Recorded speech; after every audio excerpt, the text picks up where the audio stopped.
Сәлем балақай. Бүгінгі сабаққа дайындығың қалай?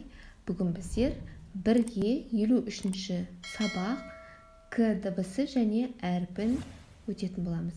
К дыбысының дауыссыз дыбыс екендігін үйренетін боламыз. Ал кәне оқулығымызды ашып назар аударайық. К әрпін асықтардан жасап көрсет дейді. Бұл жерде асықтардан К дыбысын жасап көрсеткен. Енді оның жанындағы суретке назар аударатын болсақ, суреттен нені көреміз? Бұл ненің суреті? Кеме, кеменің суреті, я? Кәне, кеме деген сөзді буынға бөлейік. Кеме, екі буыннан тұр, 4 әріптен, 2 дауысты дыбыстан тұр, және 2 дауыссыз дыбыстан тұр. Барлығы 4 дыбыс бар. Кәне, К дыбысын айтып көрейік. К. Бұл дауыссыз дыбыс. Яғни, өкпеден кедергіге ұшырау арқылы шығады және созылыңқы айтылмайды. Біздер оны көк түспен бояймыз. Дыбыстықты жасаған кезде. Енді осы К дыбысына және әрпіне арналған бұл жерде сөздер бар және суретке қатысты мәтін бар. Бірге оқып шығайық. Кеше, кешен, кеме, кесе, керек, кезек, есек, ескек.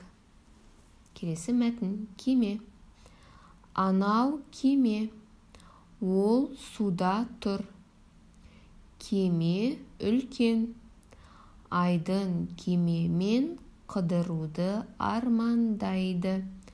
Оны алыс аралдар қызықтырады.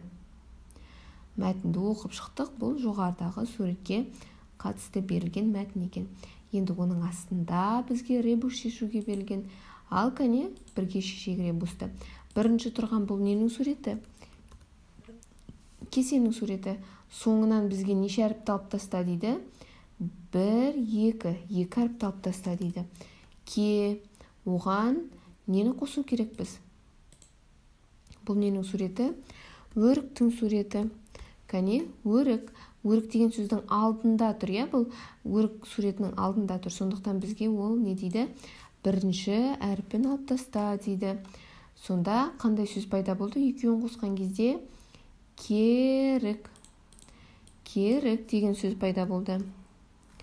Керіктің не нәрсе екендігін білеміз, я? Керік бұл жануар. Кәне, буынға бөлейік. Керік 2 буыннан тұрады. 5 әріп 5 дыбыстан тұрады. 2 дауысты және 3 дауыссыз дыбыс бар екен. Балақай, бүгінгі осымен К дыбысы және әрпіне берілген тақырып аяқталды, тапсырмалар аяқталды. Менімен бірге болғаныңа өте қуаныштымын. Тапсырмалар түсінікті болған болса, каналға тіркеліп лайк қалдыруды ұмытпа. Сау бол.